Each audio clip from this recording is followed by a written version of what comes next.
ওয়ালাইকুম। Driver provider BD থেকে বলছি। ভালো ড্রাইভার ভালো মালিক সিরিজ নিয়ে আলোচনায় আজকে ৩০তম পর্বে কথা বলবো ড্রাইভিং চাকরির ভাইবা কিভাবে হয়। তো ড্রাইভার হিসেবে চাকরির জন্য আবেদন করার পর অনেকেরই সময় এমন একটা সিচুয়েশন তৈরি হয় যে সরাসরি ভাইবা দিতে হয়। তো অনেকেই ভাবেন যে ড্রাইভারের চাকরির ক্ষেত্রে আবার ভাইবা কি, গাড়ি চালাতে পারলেই তো হলো। কিন্তু বাস্তবে দেখা যায় যে বেশিরভাগ মালিক বা প্রতিষ্ঠান ড্রাইভার নেওয়ার আগে কিছু প্রশ্ন করেন, দক্ষতা যাচাই করেন, এবং এর উদ্দেশ্যটা হলো ড্রাইভার কতটা দায়িত্বশীল এবং বিশ্বাসযোগ্য। তো এই ব্যাপারে আমরা কিছু জিনিস বোঝার চেষ্টা করি যে কি ধরনের প্রশ্ন সাধারণত করা হয়।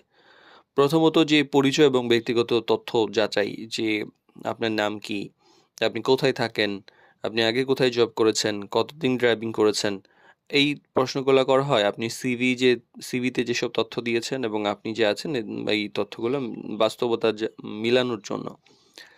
আবার অভিজ্ঞতা সম্পর্কে প্রশ্ন হয় যে আপনি কি ধরনের গাড়ি চালিয়েছেন, সিটি ড্রাইভিং এর অভিজ্ঞতা আছে কিনা, লং ড্রাইভ করেছেন কিনা, কোন কোন রোড আপনার পরিচিত, কর্পোরেট বা ব্যক্তিগত গাড়ি চালানোর অভিজ্ঞতা আছে কিনা, বা মানে আপনি এর আগে কোথায় চাকরি করেছেন, ফ্যামিলি মানে কে ছিল, এই ধরনের বিস্তারিত কিছু আলোচনা হইতে পারে।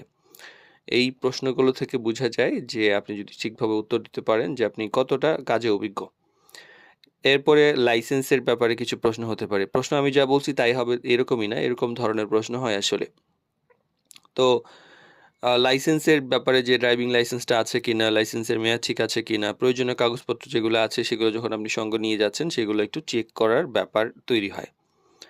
আবার গাড়ি সম্পর্কিত কিছু জ্ঞানের প্রশ্ন করা হয় যে আপনি অমুক গাড়িটা চালিয়েছেন কিনা, গাড়ি নিয়মিত মেইনটেনেন্স যদি করেন কিভাবে করবেন, তেল মোবিল ঠিক মতো চেক করতে পারেন কিনা, টায়ার বা ব্রেকে কোনো সমস্যা আছে এইটা যদি থাকে তাহলে কিভাবে সমাধান করবেন, জরুরি পরিস্থিতিতে কিভাবে নিয়ন্ত্রণ করবেন, ট্রাফিক আইন আপনি জানেন কিনা, বা আপনি মানে সেটা মেনে চলেন কিনা, বা এই ধরনের কিছু ব্যাপার